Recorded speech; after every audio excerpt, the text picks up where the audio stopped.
Eu estava numa situação semelhante a essa um dia lá em Fortaleza, aí eu perguntei, vocês aí atrás estão me ouvindo? Aí uma senhora gritou, ouvindo eu estou, não estou lhe vendo. Então,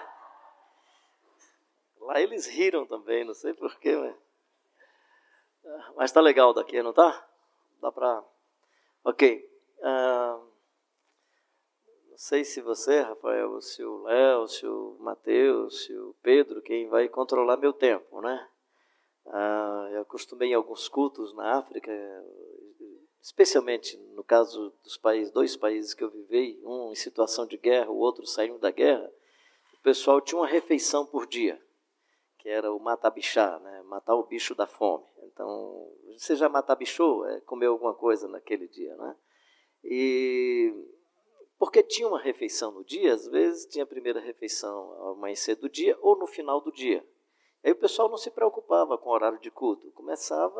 Eu assisti cultos que começava às 9 horas e ia terminar às 4 horas da tarde, né? E eu sou de Fortaleza, tenho um compromisso aí de pegar um voo lá para as 4 e pouco, então assim, estou com um tempo super tranquilo, não estou preocupado com o almoço, então eu vou precisar que alguém me controle, porque senão eu começo a conversar aqui e vai longe, né? E, Júlia, obrigado pela sua palavra, querida. Muito legal a sua palavra, né? Você falando sobre o negócio de escutar, eu me lembrei do ceguinho que a gente pensa que é uma pergunta óbvia. Jesus perguntar para o ceguinho: o que queres que eu te faça? O cara sobrevivia daquela situação. Então era como se dissesse: o que queres que eu te faça? Eu não quero perder o INSS, não cura não, deixa eu ficar aqui nessa situação, né? Então a pergunta de Jesus não é tão óbvia assim, por isso que é importante perguntar qual é a expectativa do outro, né? E aí, já uma vez que você citou o Rubem Alves, tem uma frase dele que é: todos nós fazemos curso de oratória, né? E ninguém faz curso de escutatória, né? Então, você falando aí, eu assim, sendo muito abençoado, eu estou só reagindo positivamente ao que você falou e agradecendo aí pela tua palavra. Assim, o que foi pedido foi para a gente falar sobre missão em tempo de crise, né? E assim, eu estou preocupado porque às vezes você vai falar da crise, do cenário da crise, e às vezes é a sua crise interior que você não percebe que ela que você está falando é da sua crise, não da crise do cenário. Mas vou tentar, de alguma maneira, dar esse foco da missão e tentar, pelo menos, colocar que tipo de crise eu presumo que a gente tem vivido que pode afetar a nossa vocação e a nossa visão. Depois do Dominique Demas, do livro dele, O Ócio Criativo, parece que nos espaços acadêmicos, especialmente depois de alguma elaboração deles e outros também, parece que se chegou à conclusão no espaço acadêmico que, de fato, nós estamos vivendo uma experiência de um novo momento, de uma mudança de mega paradigma, e nós não estamos mais na chamada sociedade moderna, e sim numa sociedade chamada de pós-moderna. Quais são essas características que podem gerar uma crise na sociedade pós-moderna? Você tem a sociedade moderna, por exemplo, onde a racionalidade era a divindade reinante ou, entre aspas, o espírito do momento. De tal maneira que, especialmente as igrejas históricas, qualquer manifestação mais mística era complicado e difícil, né? Eu me lembro, eu estava numa cidade, aí fui pregar numa igreja, e aí o culto muito animado e tal, e era igreja presbiteriana independente, por isso que eu me sinto em casa, eu vou falar sobre isso. Aí um cidadão diz assim: eu estou tão feliz em ver isso aí, pastor, olha o pessoal batendo palma nessa maior alegria, porque eu fui o responsável pelo registro que está em ata, né? Ele fez isso muito mais como confissão do que dizer, eu só acho bom porque ficou registrado em ata, né? Eu mandei registrar em ata que qualquer pessoa que desse glória a Deus e aleluia e batesse palma tinha que ser excluído da nossa igreja. Era a maldade dele? Não, é que ele vinha dessa época do racionalismo. Manifestação mística, o milagre, falar de um jeito que ninguém entende, que aí o outro vai dizer é mistério e tal. Isso era complicado. Hoje é mais tranquilo, mais sossegado e tal. Só que isso o pêndulo vai para o outro lado, né? Você vai então para um outro tipo de manifestação nessa sociedade, aonde você vai para o culto e cair, parece que é um negócio interessante, soprar, jogar o paletó e não sei o quê, porque você sai de uma sociedade que usava muito a racionalidade e agora você tem que enfatizar, e se a igreja não entrar nesse clima, ela vai perder para o concorrente vizinho. Não só por causa da emoção em si, se você já foi em Fortaleza, na região, que é o município onde eu moro, que é Caucaia, que tem as praias do Icaraí, Cumbuco, tem os passeios de bugre. Quando você for passear de bugre, lá o cara vai perguntar assim, você quer com emoção ou sem emoção? Aí sem emoção o cara vai mais devagar e tal, né? E você paga um valor X. Com emoção é o valor X mais Y, é um valor mais caro, né? Então cuidado, com emoção o culto fica mais caro, o cara vai arrancar mais dinheiro seu. Então passeio de bugre e religião, se tem mais emoção, vai se levar mais dinheiro. Mas a emoção na sociedade pós-moderna, ela tem seu espaço e seu lugar.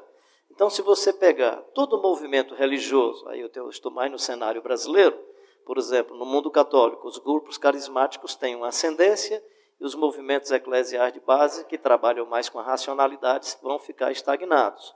No mundo evangélico, você vai ter as igrejas históricas, elas não deixaram de crescer, mas o crescimento dela não é tão semelhante ao crescimento dos pentecostais e neopentecostais. Claro que tem outros componentes, mas um dos componentes é a emoção. Você não precisa raciocinar na poesia. Né? Você basta cantar pocotó, pocotó, pocotó, e a adrenalina vai para as pernas e para os braços, e todo mundo está lá, pocotó, pocotó, e dá ibope. Você não precisa raciocinar, e eu quero louvar a Deus por participar de um culto onde a letra tem conteúdo, e a letra pode até gerar, mas não porque alguém manipular a emoção das pessoas, porque nós somos seres emocionais, e eu quero louvar a Deus por isso. Né? Mas poderia começar a cantar e quando falasse Jesus, e Jesus, e Jesus, e passar 10 minutos em Jesus, daqui a pouco estava todo mundo com adrenalina nas pernas, nos braços, era hora de fazer a oferta, que aí a gente está com pouca adrenalina na cabeça e vai entregar até a aliança e o relógio. Mas assim, estou só tentando dizer para você que nós vivemos essa nova época da sociedade. Nesse momento também você tem uma outra questão que não é a ciência que manda, assim era a sociedade moderna. Né? Na Idade Média quem manda é a divindade, ou seja, nem a ciência,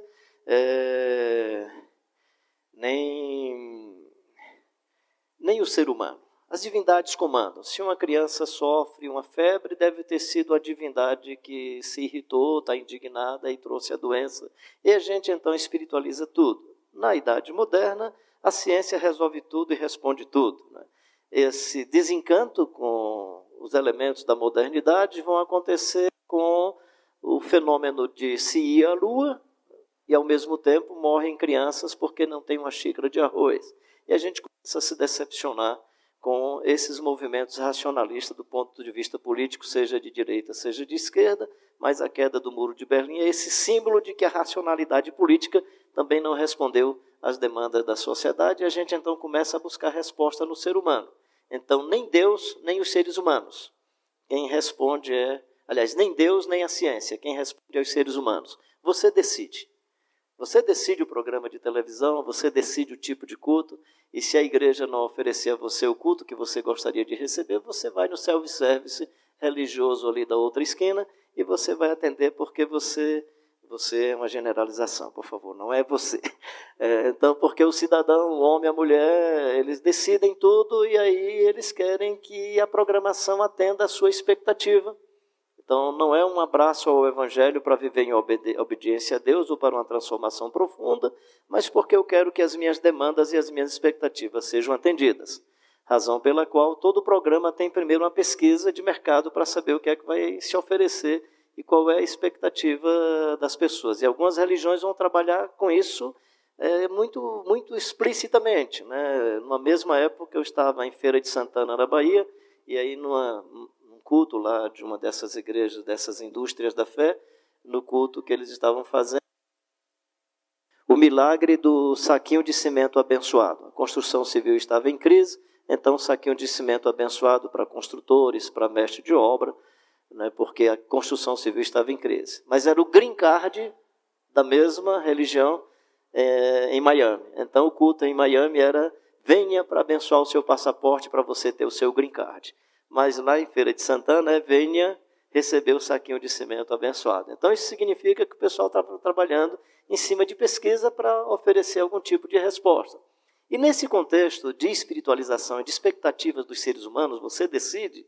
Daqui a pouco, a religião funciona em torno simplesmente de atender interesses egoístas, de prosperidade, de resolução de problemas, e Deus passa a ser um Deus utilitarista. De tal maneira que se você tiver os seus problemas resolvidos, o casamento está legal, o emprego está bacana, Deus é tão utilitário que aí você abandona Deus, né? Nesse sentido, só um parênteses, né, você precisaria imaginar amar um Deus inútil, né? Amar um Deus inútil. Né? Eu tive um problema de joelho no passado, e aí o meu joelho ficou bom, eu usava uma muleta. Né? Quando o joelho ficou bom, o que é que eu fiz? Joguei a muleta, porque ela não me era mais útil. Minha mãe tem 98 anos. A gente cuida mais da minha mãe do que ela da gente. Eu espero que você entenda essa frase que eu vou colocar. Do ponto de vista pragmático, nós, meus irmãos, minhas irmãs, somos mais úteis à minha mãe do que ela a gente. Por que a gente não abandona a mãe? Porque a gente ama. Então, quando você mantém com Deus uma relação utilitarista, aí está tudo resolvido, não precisa mais. Então aprenda a se relacionar com um Deus inútil. Né? Espero que essa comunicação não fique ruim aí nos seus ouvidos, né? E Deus não fique chateado comigo. Né? Mas não estou me referindo a ele, estou me referindo à relação. Né? Então, no momento que a relação, Deus não vai mais atender às minhas necessidades, eu vou abandoná-lo, porque ele se tornou inútil para a expectativa que eu tinha. Né? Então nós vivemos uma crise porque o Evangelho propõe um Deus que não veio para resolver os problemas da gente. Muito pelo contrário. Muito pelo contrário. Dependendo de que missão e vocação você assume, você vai ter muito mais problemas. Né? Paulo foi chamado para ter problema. Vai lá, fala com ele e diz que ele vai levar o meu nome perante os reis e os gentios, e eu lhe mostrarei o quanto é duro padecer pelo meu nome. Então, nós vivemos uma época em que esse egoísmo, né, e essa exacerbação de que você é o dono da situação, faz com que todas as coisas funcionem em torno de você. De tal forma que às vezes nós cantamos e falamos coisas que nem nós acreditamos. Vou fazer uma pergunta muito óbvia. A gente vem ao culto para adorar quem? A Deus. A gente vem para olhar para quem? Para Deus. E claro que eu posso olhar a Deus através dos meus irmãos e irmãs. A gente vem para adorar a Deus, a gente vem porque Deus é o culto, é o centro do culto, mas a gente canta que, como Zaqueu, eu quero subir bem mais alto que eu puder. Até aí vai tudo bem. Interessante que no texto o Zaqueu desce, na música ele não desce nunca. Ele só sobe, né? Porque esse é o contexto. O contexto é sobe, sobe, nem que pisando os outros. E eu vou subir no mais alto que eu puder para chamar a sua atenção para mim. Então, imagina só, eu estou no culto dizendo que vim para adorar a Deus, que Deus é o centro do culto, mas eu vou chamar a atenção de Deus para mim, porque eu é que sou o centro. Eu é que sou o centro. Então nós estamos num contexto onde Deus foi descartado, mesmo que a gente chame as nossas experiências religiosas de Deus. Mas ele foi descartado. A ideia de soberania e de vontade de Deus não interessa, porque é a minha vontade que vale. Você decide.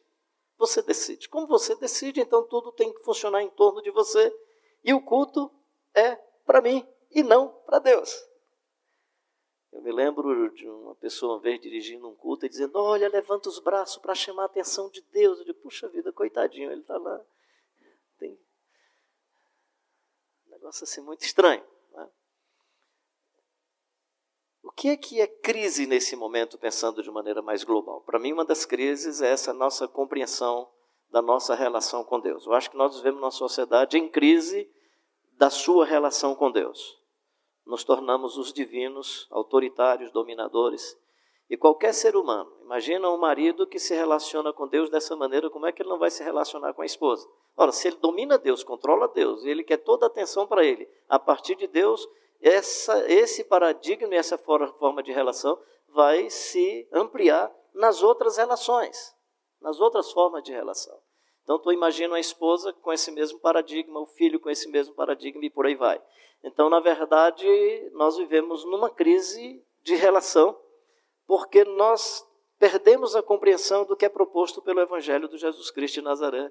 E aí nós nos relacionamos com Deus de maneira mercantilista, de maneira utilitarista, e todas as pessoas vão se relacionar a partir disso nos outros ambientes e nas suas outras vivências. Além disso, e acho que não tem a ver só com a compreensão de Deus, mas nós vivemos um momento de banalização da vida. A vida está banalizada. Nós banalizamos a vida. A violência é uma um dos sinais, é um dos indicadores dessa banalização da vida. E, claro, não dá para a gente generalizar com as formas de suicídio que se manifestam. Tem vários fatores, desde a depressão mais profunda, várias outras situações. Eu não quero ser simplista nesse aspecto, mas é também, em alguns casos, uma banalização da vida. Eu banalizo a vida do outro, mas banalizo também a minha vida. Então, essa onda de violência, no meu entendimento, é por conta da banalização da vida. E ela fica tão banalizada que o escudo do meu time pode me gerar um tipo de ação para matar você porque você está com o escudo do outro time. E eu não vou lhe matar, não porque dentro dessa camisa com o escudo do outro time tem um ser humano, porque o que vale para mim é o escudo do meu time. Mas a vida é banalizada. Em nome do escudo do meu time eu posso eliminar você, porque não me interessa o outro, né? Você descarta pessoas, aí você descarta o copo, você descarta o prato, descarta a fralda, você começa a ter uma cultura desse ambiente produtivo para se vender muito mais, e aí você começa a ter o carro que você já sabe que com 15 quilômetros aquela peça vai estragar, já vem um manual dizendo o que é que você precisa trocar quando tiver 15 quilômetros, 50 quilômetros, porque antes você comprava um carro que a peça não acabava mais. E nessa cultura de descartar as coisas, você descarta a esposa, você descarta filho, porque a gente está numa crise de valorização da vida. A vida perdeu o seu valor. O ser humano não vale. O que vale é o que eu possuo. Eu tenho uma historinha que eu conto por aí afora. Desculpa que é uma informação autobiográfica, mas assim, toma só como ilustração. Eu comprei meu primeiro carrinho 0 quilômetro, acho que foi em 1990, acho que foi, carrinho azulzinho, um golzinho legal demais. Todo feliz no meu carrinho, para cima e para baixo. E aí um dia eu parei no bairro em Fortaleza, bairro da Aldeota. Era um dia de sábado pela manhã, não percebi que é onde eu estacionei o carro, eu vi que tinha uma construção, mas não percebi que o pessoal estava lá em cima com aquelas maquininhas usadas antigamente para chapiscar aquele tijolo vermelho. Eu sei que quando eu cheguei de volta das tarefas que eu fui fazer, meu carro estava coberto de cimento. E eu olhei, saí rápido para chegar em casa e lavar meu carro. Cheguei no jardim, peguei a mangueira e tentei tirar o cimento. Não consegui tirar todo o cimento. Já estava seco, solzão quente da minha cidade. Aí na hora do almoço, eu conversando aqui com a Dinha, que a Elvinha tinha cerca de 7, 8 anos. Estava com a priminha lá em casa, ouviu a conversa. Eu dizendo, Dinha, segunda-feira eu vou levar numa oficina de polimento para ver se tira o resto do cimento. Eu não consegui tirar o cimento. Almocei e fui dormir aquela sonequinha de sábado à tarde. E a Kelvinha fazendo barulho. Eu achando estranho, porque ela sempre ficava no silêncio. Quando a gente ficava dormindo, ela às vezes estivesse com um amiguinho disse, papai está dormindo. E ela estava fazendo bagunça e barulho, até que me acordou. Quando ela me viu acordar, já falou, pai, oi, filha, que você não deixou eu dormir direito? Não, pai, tem uma notícia legal para ti. O que é, filha? Lavei teu carro, eu e a Dedeia. Foi mesmo? Como assim? Tiramos o cimento todinho, pai. Eu disse, como, filho, que vocês tiraram o cimento? Eu peguei uma faca de mesa, a Dedéia pegou a outra, nós subimos no capô do carro, no carro todinho, eu fui olhar meu carrinho. Né? Eu digo, quando eu conto a história de que eu dei um abraço, que a gente ia comer pizza, ela disse que eu fiquei com um sorriso amarelo e tal. Eu dei um abraço, a gente vai comer pizza, filha.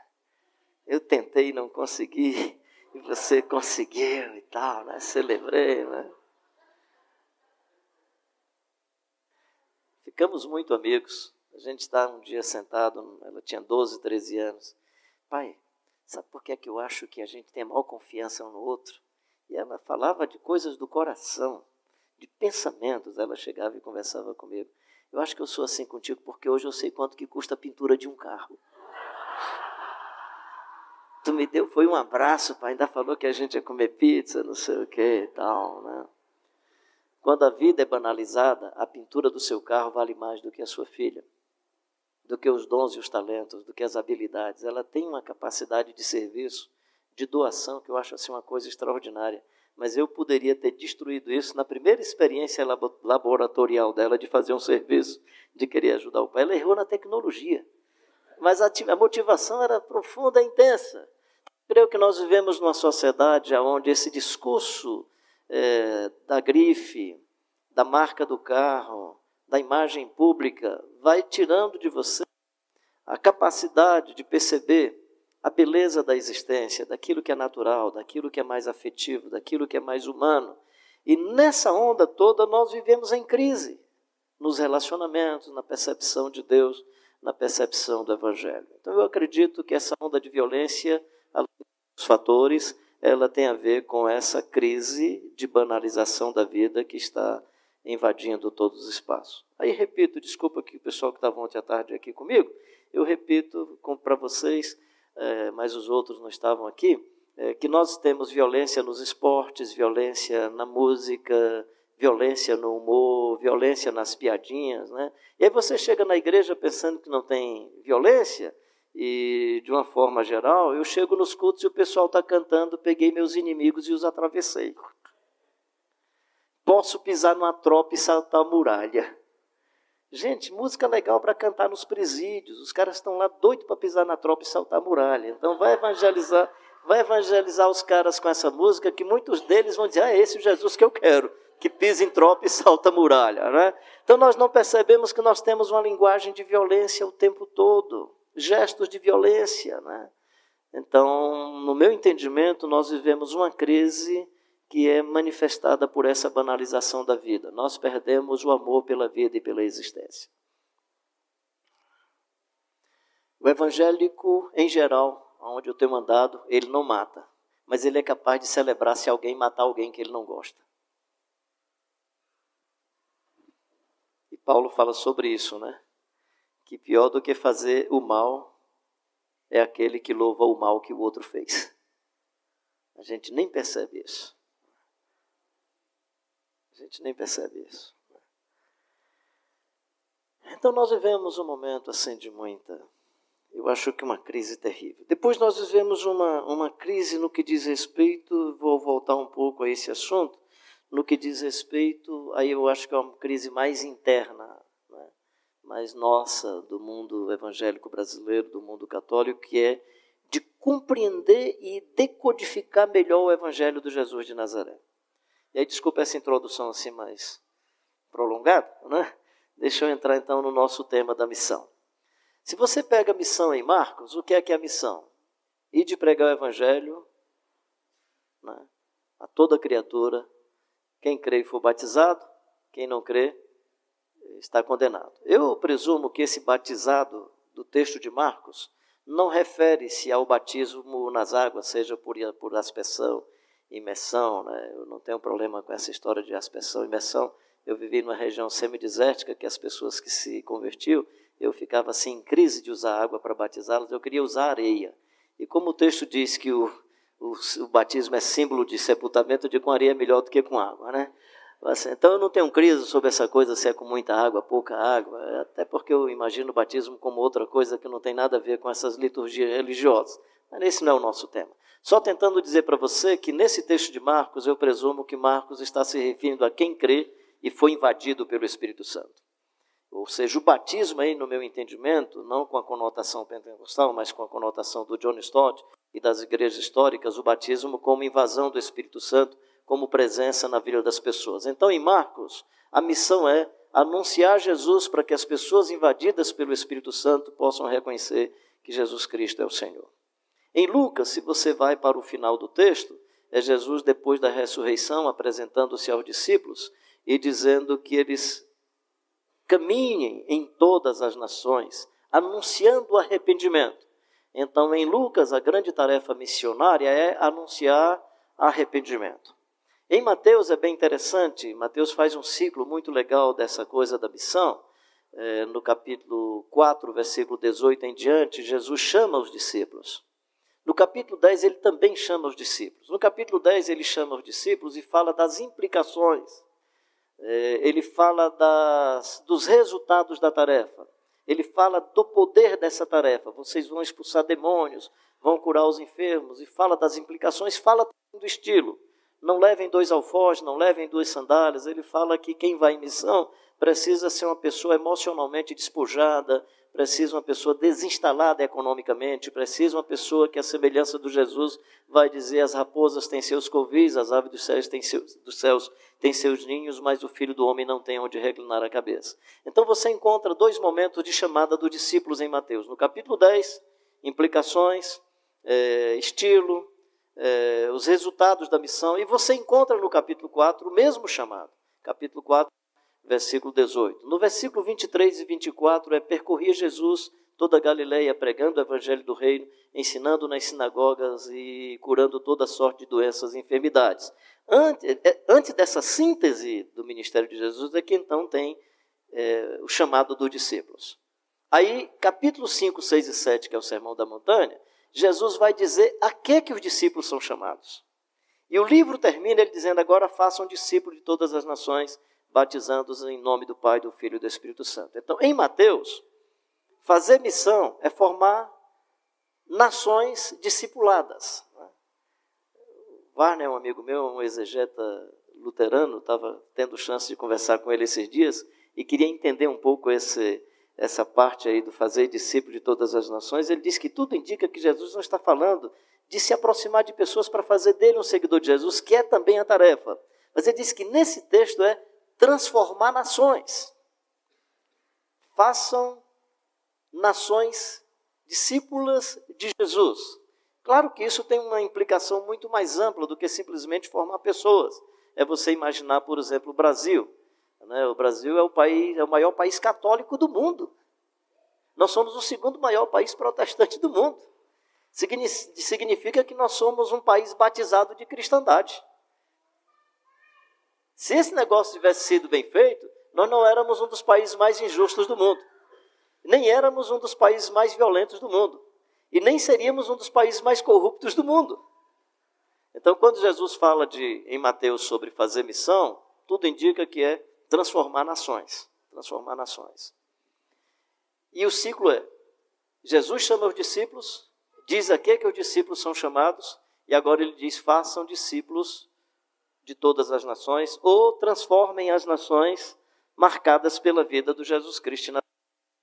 Em João, é bem mais interessante, eu vou me deter em João, e aí, quem sabe, e aí você diz que eu termino, porque eu quero terminar aqui com João. Em João a coisa é mais interessante, dá para a gente fazer um discernimento interno. Porque em João, Jesus não tem genealogia. Em Mateus ele tem uma genealogia real. Em Lucas ele tem uma genealogia natural. Em João no princípio era o Verbo estava com Deus e o Verbo era Deus. E o Verbo se fez carne e habitou entre nós, cheio de graça e de verdade, e vimos a sua glória como do unigênito do Pai. Então, em João, Jesus é a manifestação mais plena e completa de Deus na história da humanidade. Essa é a beleza do Evangelho de João. No Evangelho de João, a gente vai ter uma nova compreensão dessa chegada de Deus na experiência humana. É que em toda religião, você tem a divindade num canto, o devoto no outro canto. E se o devoto precisar se aproximar da divindade, ele tem que criar um oratório, ele tem que criar uma casa de Deus, um templo onde Deus fica, e ele vem para o espaço onde Deus está para conversar com Deus, para ter amizade com Deus. E para o devoto ter amizade com Deus, ele precisa do especialista da religião para aproximá-lo de Deus. Ele precisa de um templo que tem um lugar mais alto. E aí eu fico mais à vontade aqui, estou me sentindo em casa. O lugar é mais alto, geralmente tem umas cadeiras bonitas, ainda bem que não tem aqui. Tem umas cadeiras bonitas, porque no templo, o especialista da religião, que está mais perto de Deus, a partir da arquitetura e do design do templo, ele está mais perto de Deus, e ele vai me aproximar de Deus. E os meus filhos só estão casados para valer se ele der a bênção. Se ele não der a bênção, não está casado. Desculpa se tem alguém do mundo católico. E o menino só nasceu direito se for batizado, porque se não nasceu e não for batizado, ele é pagão. E ele só morreu direito se o corpo for encomendado. Ou seja, nascimento, casamento e morte tem que estar na mão do sacerdote, senão o cara nem nasceu direito, nem casou direito, nem morreu direito. E aí você vai ter a missão que pode ser o quê? Levar essa matriz para os outros ambientes. E em levando essa matriz para o outro ambiente, o que eu estou fazendo é replicando um modelo religioso que não traz o ensinamento, a essência e a beleza do Evangelho, que é: o Verbo se fez carne e habitou entre nós, cheio de graça e de verdade. Então, enquanto toda religião propõe a divindade de um lado, o devoto do outro, e você se aproxima da divindade, a intermediação do sacerdote, no Evangelho é o humano e o divino pode habitar no mesmo pacote. O Verbo se fez carne e habitou entre nós. Então, quando Jesus nasce da bem-aventurada Virgem Maria, o milagre não é ginecológico, o milagre é teológico. Deus resolveu habitar entre os seres humanos. E a semente de Deus pode permear a vida humana. Isso é profundamente libertador. Missão que não diz que Deus habita nos seres humanos e liberta os seres humanos do padre, da capela, da paróquia, do pastor, do bispo, do apóstolo, e seja lá do que for, se não gera essa libertação, não é missão do Evangelho de Jesus de Nazaré. Aí você abandona a igreja? Abandona o seu pastor? Não. Você convive com ele como irmão. É um irmão que tem um dom, que tem uma habilidade, que tem uma atividade. E é meu irmão, é minha irmã, somos irmãos em Cristo. E somos iguais. Somos iguais. Isso é profundamente libertador no Evangelho de Jesus de Nazaré. E aí, criança tem prioridade. Estou feliz que as crianças entraram aqui e que começaram a fazer barulho e que correram na igreja. É uma irreverência a saúde da criança, ela não fazer barulho e correr, cara. É um desrespeito à criança. Por isso que Jesus diz, deixai vir as minhas criancinhas e nós empeçais, porque das tais é o reino dos céus. Olha que coisa linda. Deixa, por favor, deixa. Não atrapalhe o gritinho dela, não. Eu que preciso interpretar as línguas das crianças, né? Essa é a beleza do Evangelho. Sabe por que eu digo isso? Olha que coisa interessante. No Evangelho as crianças são prioridade. A religião é burocrática, sofisticada e não cabe à singeleza da criança. Não cabe, mas no Evangelho cabe.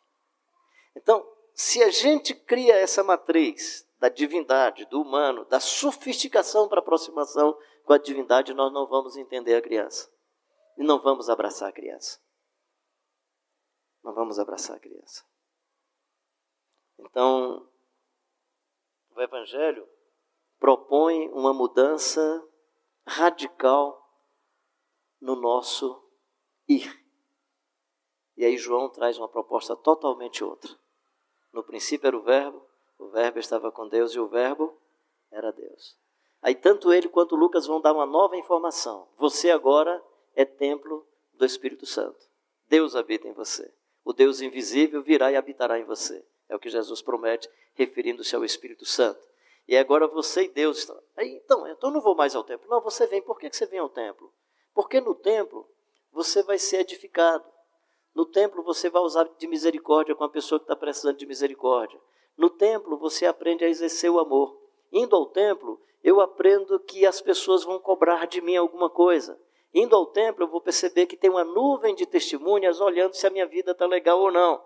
Então o templo é esse espaço da convivência do amor, onde um afia o outro e faz com que o outro seja um ser humano mais encantador.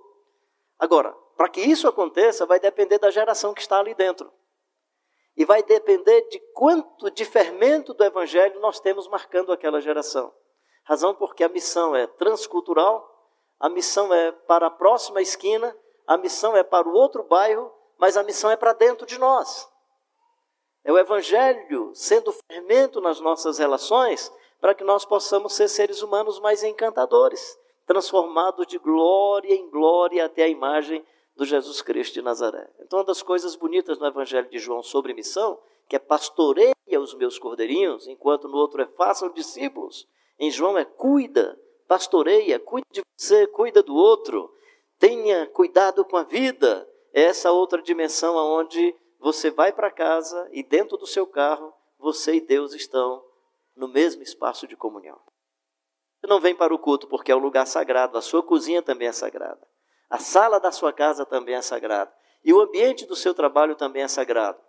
E aí o Lutero, antes de começar esse movimento que foi chamado depois de protestantismo, ainda no catolicismo, ele dizia, é tão sagrado ordenhar uma vaca quanto celebrar uma missa.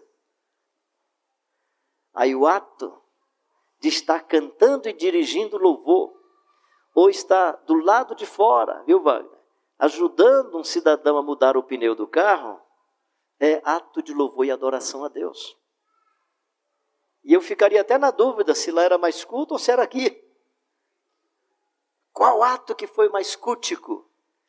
Qual ato que foi mais celebração à vida? Qual ato que foi a maior manifestação de adoração a Deus? Porque aí é tão sagrado ordenhar uma vaca quanto celebrar uma missa. É tão sagrado ser médico, ser advogado, ser engenheiro, quanto ser pastor. A não ser que quando você tem a sua profissão, você usa de maneira que a vida é sacrificada. Mas se é para propiciar a vida, é tão sagrado quanto aquilo que nós chamamos de sagrado. O Evangelho de João é encantador, porque ele rompe com essa separação entre o humano e o divino.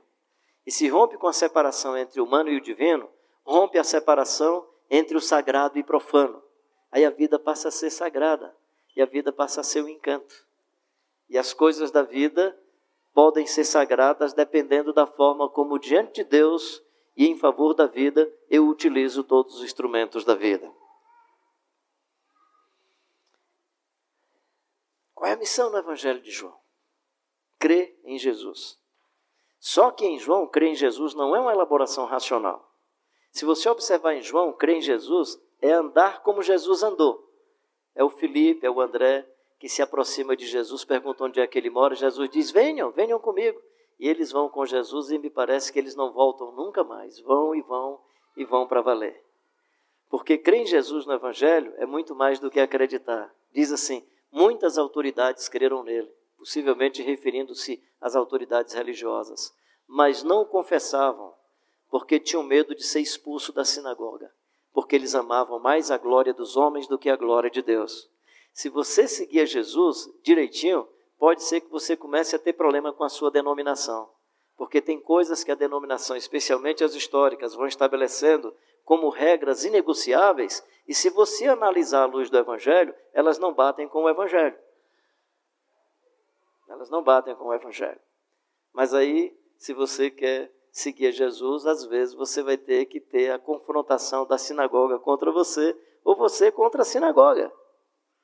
Muitos creram nele, mas não o confessavam, porque amavam mais a glória dos homens do que a glória de Deus. Muitos creram nele, por causa dos milagres que Jesus fazia, João capítulo 2, 23 e 24. Muitos creram nele por causa dos milagres que Jesus fazia. Olha o que é que o texto diz. Mas Jesus não se deu por confiar a eles, porque Jesus muito bem conhecia a natureza humana. Olha que coisa interessante. Muitos creram nele por causa do milagre que Jesus fez, mas Jesus não acreditou neles. Então, crer no Evangelho de João é muito mais do que ter uma elaboração racional confessional. Crer no Evangelho de João é buscar uma vida que a proporção que vai se aprofundando na relação com Cristo vai transformando você num ser humano mais encantador, em gente que cumpre o projeto humano para o qual foi criado. E aí, nesse sentido, quanto mais humano você for, mais vamos perceber a espiritualidade de Deus e do Evangelho em você. Dizem que a melhor palavra de quem está falando muito é quando ele diz para terminar. Aí até quem não estava dando aleluia diz aleluia, glória a Deus. O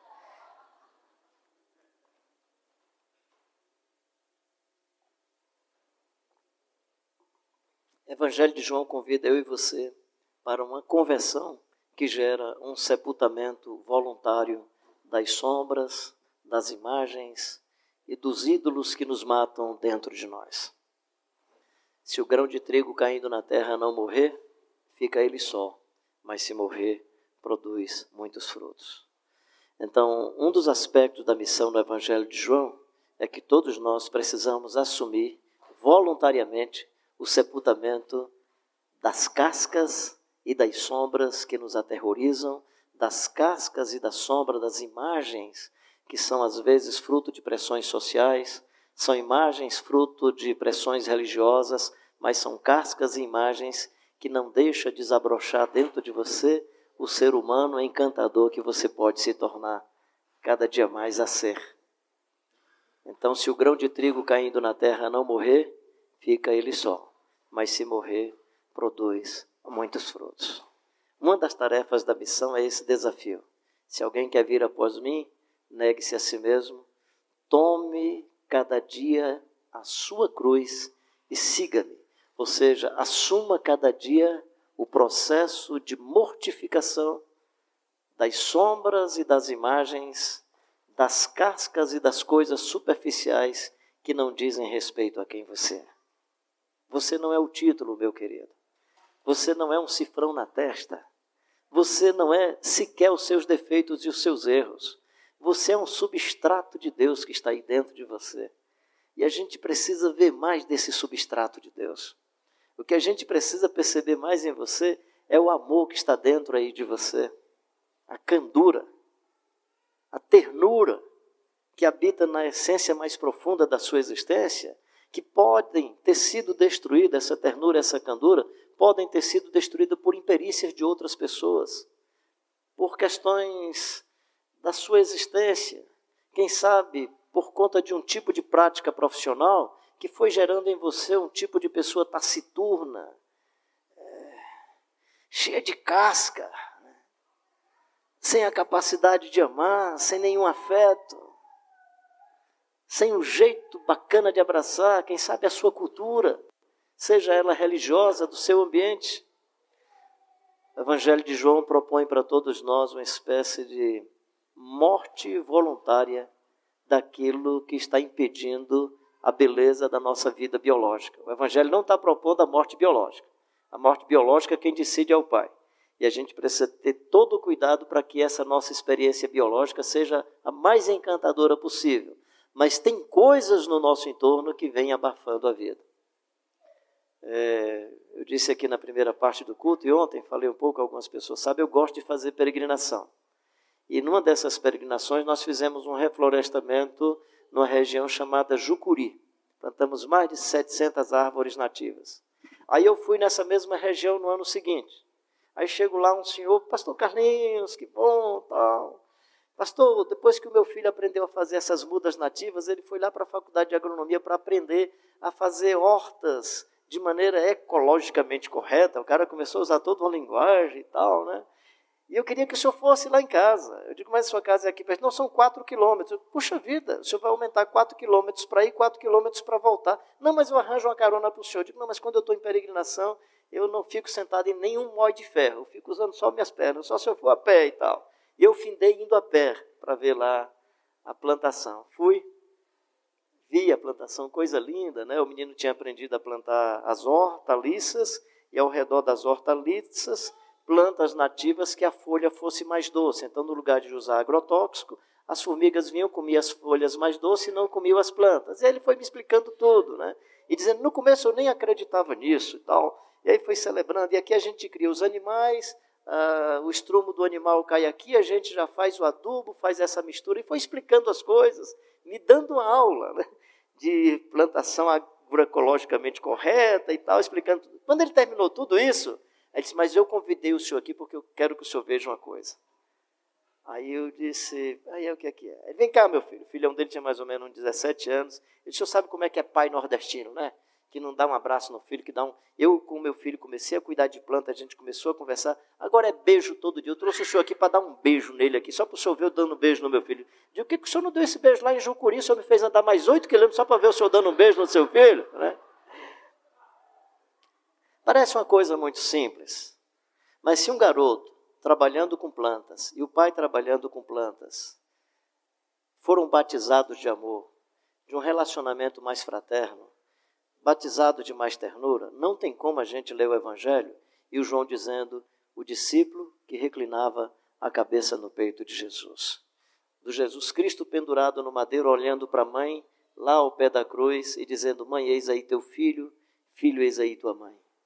Referindo-se a Maria e ao João. Possivelmente Maria estava no estado de viuvez, ali não aparece mais no cenário o José, e aí é como se Jesus, o primeiro filho da família, quem sabe uma espécie de arrimo da família, o sustentador da família, a inspiração da família, diz, mãe, você não vai perder o filho, você está perdendo esse filho, mas esse discípulo que eu amo vai ficar com você. Ou seja, esse altruísmo de alguém que está passando por esse momento tão difícil. Não é? Essa é a beleza do Evangelho. Isso é missão. Missão é a gente se amar de tal forma que possamos levar o Evangelho a outros lugares onde as pessoas se amam intensamente.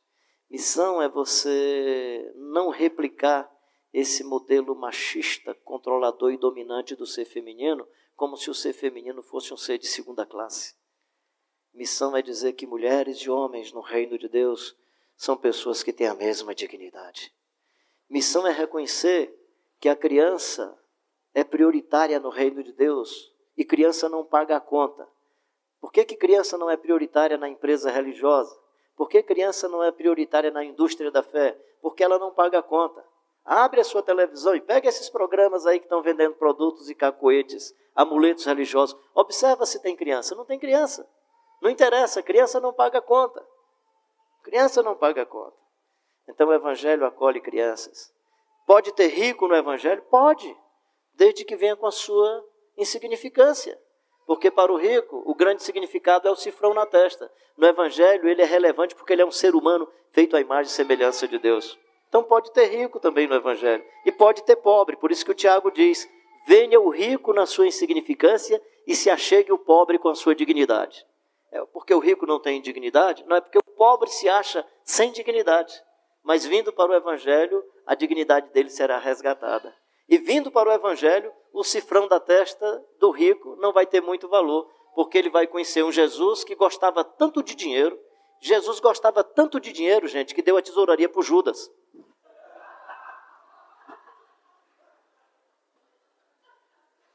E vocês devem lembrar daquele texto que Jesus vai lá na Porta Formosa, que tem um moço pobre pedindo a esmola, e eles dizem assim, olha para nós não temos prata nem ouro. Eu digo, gente, faltou uma frase ali. Se eu estivesse perto do Lucas, eu ia lembrar o Lucas. Não temos prata nem ouro, o tesoureiro suicidou-se, a gente não sabe o que é que ele fez do dinheiro. Acabou tudo. Sabemos nem onde é que está a bolsa. Não temos prata nem ouro. E mesmo não tendo prata e ouro, porque tinha o Evangelho não deixou de acontecer. Em nome de Jesus, o Nazareno, levanta e anda. Meu querido e minha querida, missão é a invasão de Deus na história da nossa existência. E missão é a invasão de Deus nos espaços aonde você que foi invadido por Deus chegar. Tem missão na Lua? Tem. Se um dia chegar um ser humano lá, vai ter que ter. A não ser que não seja um ser humano invadido por Deus. Tem missões urbanas? Terá, se tiverem ali seres humanos invadidos por Deus. Missões rurais, transculturais, desde que os seres humanos que começam a peregrinar e a andar sejam homens e mulheres que transpiram e respiram a invasão de Deus na vida. Que Deus abençoe a sua vida e que você continue sendo esse missionário e essa missionária que você é no seu trabalho, na sua escola, no espaço acadêmico, se fosse nordestino eu ia dizer na redinha da sua casa, na sua cama, no seu leito, na cozinha, no quarto, na sala da sua casa, que você seja uma presença ambulante, de tal forma que as pessoas olhando possam perguntar, e Deus onde está? Aí você diz, puxa vida, tanto tempo que eu trabalho aqui com você, você nunca viu nada de Deus? Você ainda não viu um pouquinho do amor de Deus no meu testemunho?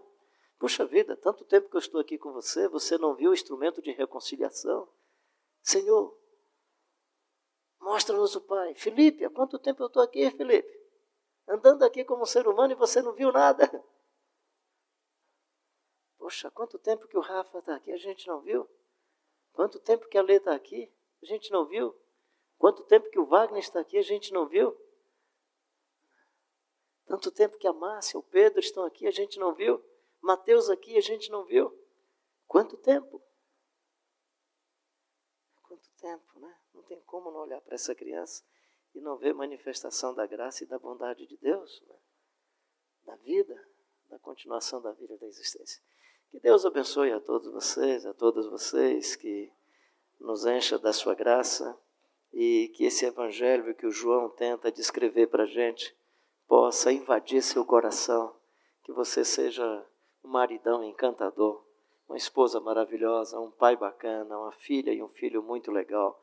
E você que está sozinho e sozinha, que aprenda a se abraçar, a gostar da vida, a se encantar com a sua existência. Você não será mais só por ter uma pessoa do seu lado.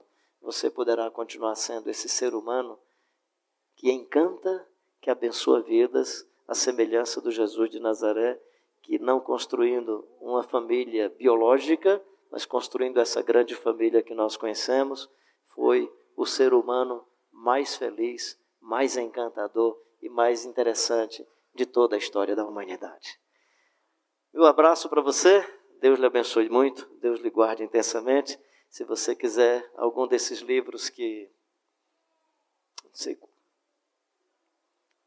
tem esse aqui que o pastor Russell Shedd dizia: Carlinhos, você tem que escrever esse livro só depois que você morrer, porque senão o pessoal lhe mata antes. Que é Em Busca da Espiritualidade, o Mercado da Fé e o Evangelho da Graça.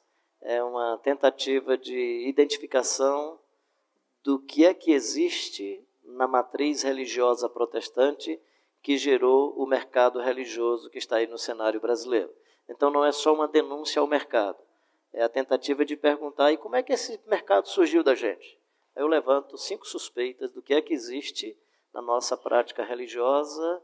Uma delas é essa coisa da magia com os objetos, que toda religião faz, católica e as protestantes também fazem. Ou seja, no momento que um objeto, da Eucaristia, o pão, a hóstia, ou o pão e o vinho, se torna mais importante do que as pessoas, tem alguma coisa errada nesse esquema.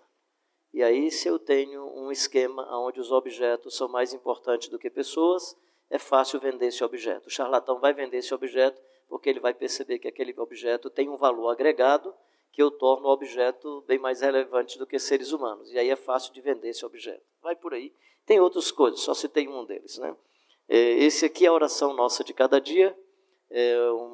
A ideia aqui, assim, o paradigma principal é: na religião, todo ser humano ou devoto se aproxima da divindade para fazer da divindade o office boy ou despachante dos seus interesses. Então, na verdade, na religião você ora para que a divindade obedeça às suas expectativas. No Evangelho, a partir de Jesus, a gente se aproxima de Deus para que, tendo intimidade com Deus, é você que sai em obediência a Deus e não Deus em obediência a você.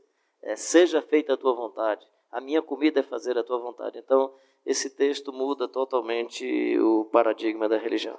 Esse aqui é um livro safado, né? Não porque o cidadão fosse safado. É em forma de literatura brasileira, assim como literatura brasileira eu acho que é o melhor que eu já escrevi. As Faces de um Mito, a palavra não fica legal nesse contexto.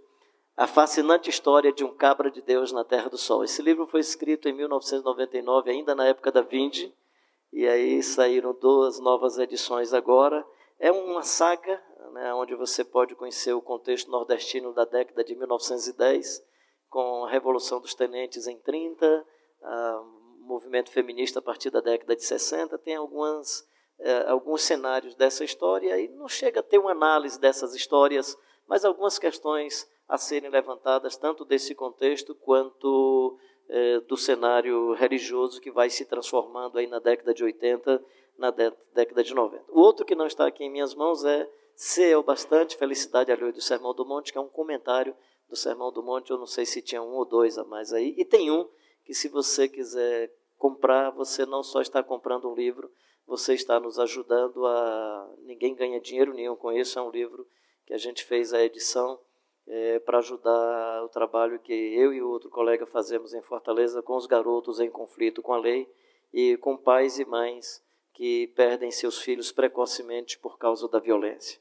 E são meninos que morrem muito precocemente, as mães não têm ninguém para consolação, a Defensoria Pública praticamente não faz nada, e a gente tenta fazer alguma coisa por esse pessoal.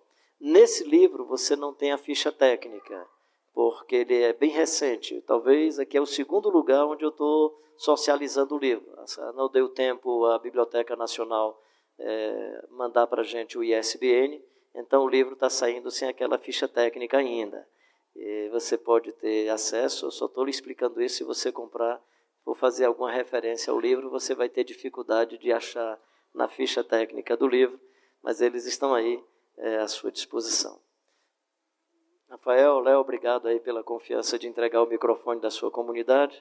Eu espero que na semana aí vocês ajeitem alguma loucura, heresia que a gente tenha colocado, mas eu me senti muito à vontade. Como eu disse, eu não ia colocar nenhuma peneira na cabeça e ia falar como as coisas fossem vindo à alma e ao coração.